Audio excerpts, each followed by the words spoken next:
We've been talking about it for a while. We have an issue with the Calypso Clone. We have a noise that is coming from the passenger side valve cover over here. So today, we're going to try to address that.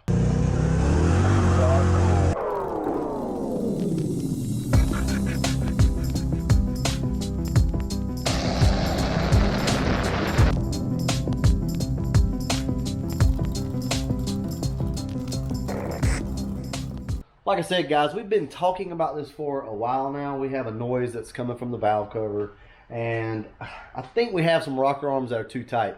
And the reason being because every once in a while you get a pop back through the intake. So you'll be cruising down the road, 15 to 2,000 RPM, somewhere in there. You go to press the throttle, and you'll get a pop back around like the intake area. So more than likely, my thought process is I probably have a valve that's too tight, because we did go a half a turn on all of the valves, which I never do. I never go half turn. I always go a quarter turn and never have any issues. Well, that's probably what's going on. We probably have a valve that is just borderline too tight. Hopefully, anyway. I've had some other suggestions as to what it could be, but we're going to try this anyway because I want to really try to pinpoint the noise that I'm hearing over here. So we're going to pull this thing apart, take all the rockers off, and I'll show you guys like just real quick like how I go in and adjust the valves. We're going to do them one at a time. We're not going to worry about sequence. We're not going to worry about any of that. It's going to keep it very, very simple and adjust these valves out one at a time as they're on base circle. If we have time, we might go over some tuning stuff, but more than likely we won't tonight. I have some other stuff I want to talk to you guys about, but first off, let's go ahead and get started. See you in a few.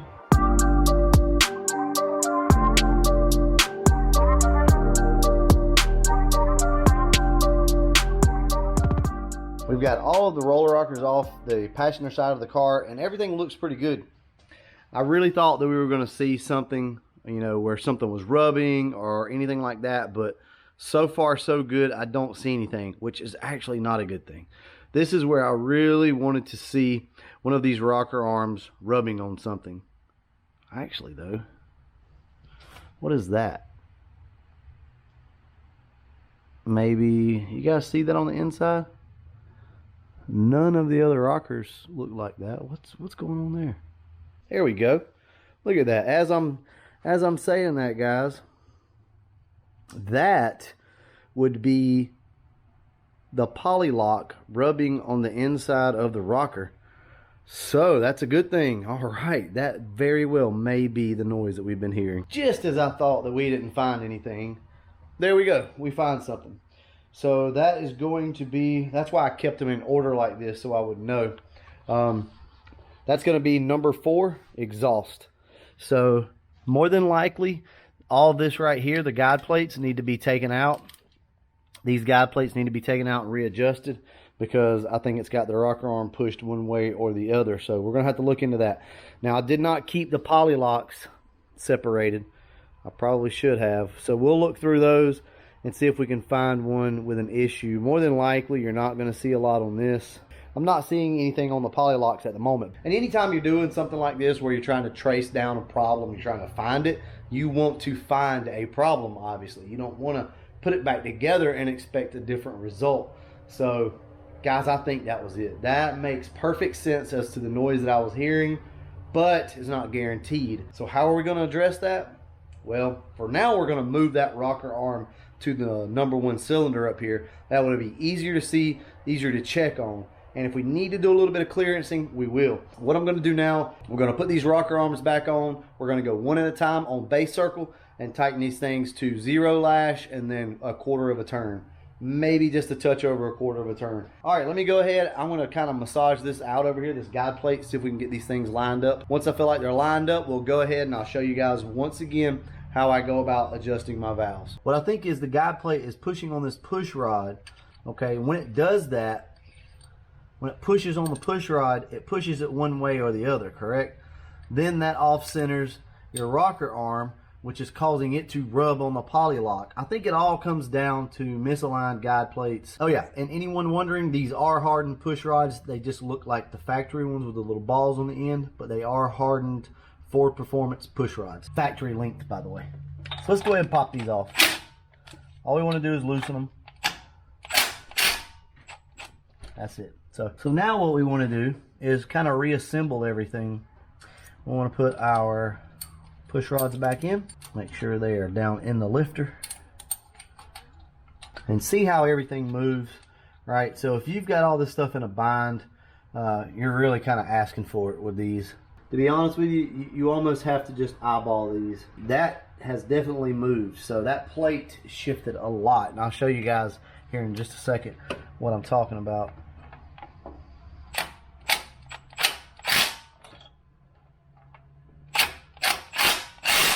So if you look really close down there, you can see a line where the plate used to sit. So that's how much we've moved everything. That will cause everything to be better aligned. It looks pretty good right now. All right, so first thing you're going to want to do is you want to pull this wire off the top of your solenoid. That way you can access it and bump the starter over. That's how we're going to do it. And next is make sure that your car is in neutral. The best way, in my opinion, to tell if you're on the base circle of the cam is go ahead, drop all of your push rods back in, and what we're going to be doing is looking for the push rods to move up and down.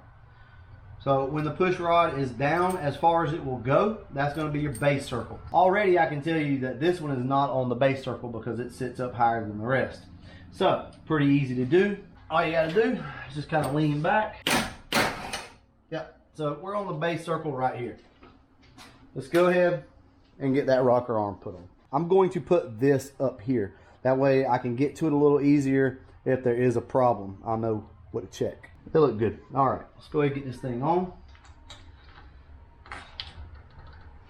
Okay, so on your poly lock, this is a poly lock, guys, in case you don't know or you were wondering. You just want to back the set screw out some. You don't have to back it off that much.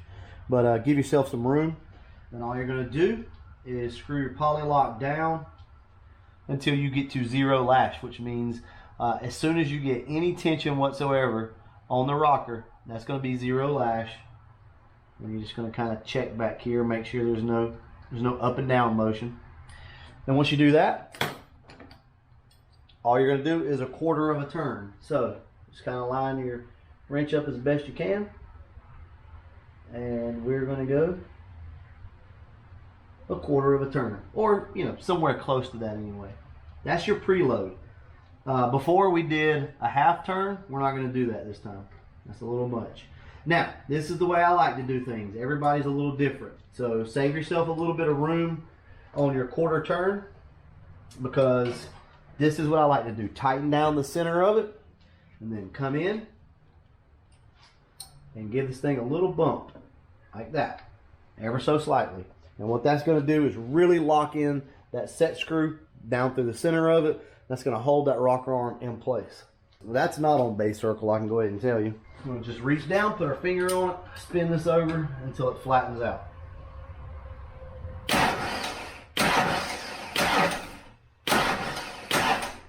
That's it, guys. It's on the base circle. Come in, do the same thing. Give yourself some working room in here. Screw this thing down until it touches. Just like that. See? That's going to be 0 lash. And then we're going to come in with a 1/4 turn. We're going to go a little further than a 1/4 turn, just for the simple fact that I really want to lock these things down. So, like I said, then you come in, you lock the center down, right? And then you give it a little bump. Like I said, that's going to lock everything in. You do that all the way up, and then you do the other side the same way. So, let me go ahead, finish this up, and then we'll talk about it.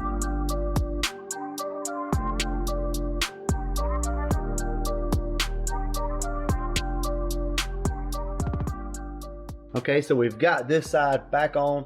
Everything looks pretty good. There's a couple of these rocker arms that seem a little crooked. I'm going to be honest with you guys, I can never make these things sit straight up and down. I just can't do it. Really don't think they're meant to. They always sit a little off.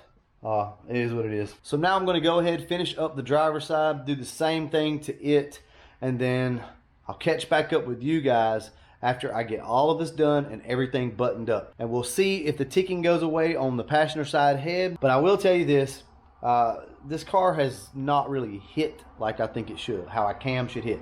This is the Trick Flow Stage 1 camshaft, and it just doesn't seem to hit right. So I think that we got some valves that are too tight.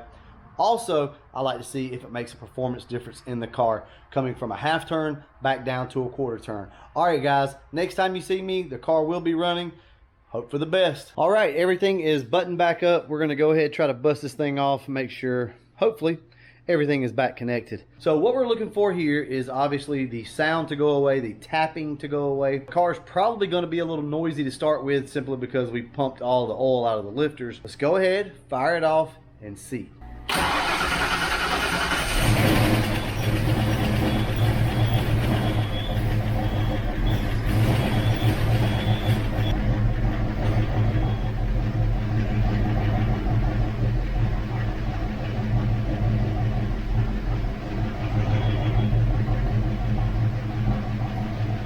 All right, so we got a little bit of a residual smoke here. I can see coming off the headers. That's not that big of a deal, but look at this.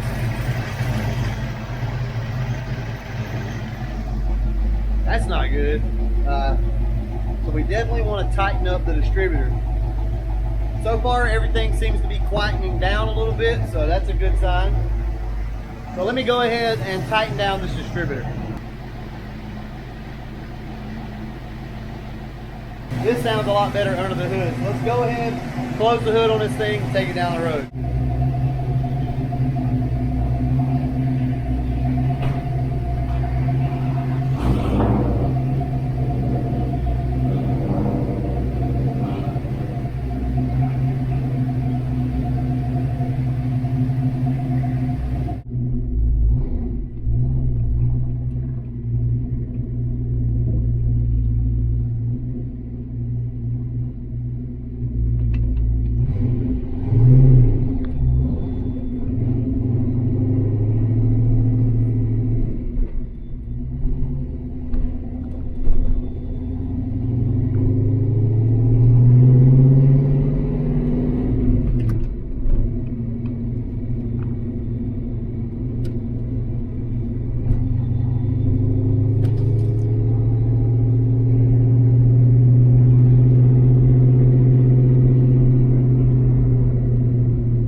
Actually helped a little bit.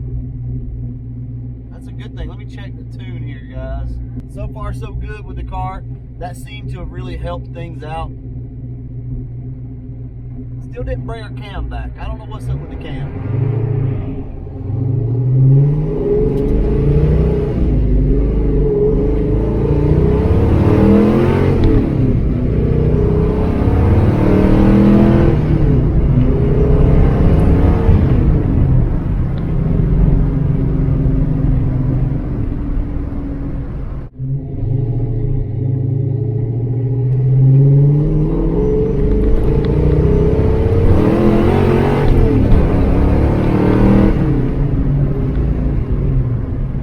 Now when we get back to the house is to see if this thing is still tapping and making, you know, all sorts of noises from under the hood.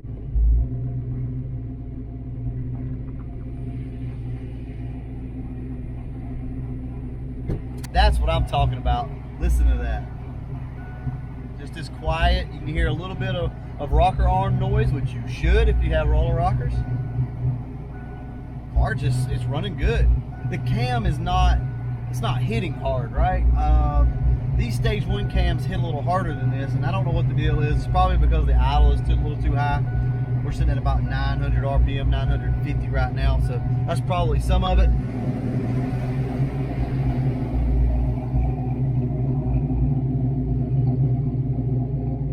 It's just, it's got a good burble. Just doesn't hit that hard, but that's okay, guys. The car runs great, so that's all that really matters. And the biggest thing is this. Listen to that. Listen to that. I am a happy man to have fixed that problem, or so it seems right now. Because sometimes when you hear these noises, you think to yourself, oh man, what's wrong with my car? You know, is it a rod bearing? Is it a crank bearing or a cam bearing or something like that. You know, have all these thoughts go through your head because you're not really sure a lot of times. But this car had that noise ever since we put the heads on. That seems to have gone. The car seems more responsive now that we loosened the valves up. So there again, we went to a quarter turn instead of a half turn on preload, and that seemed to really help. All right, guys, we're going to go ahead and wrap this video up. We are knocking this thing out one little issue at a time. And as always, thanks for watching.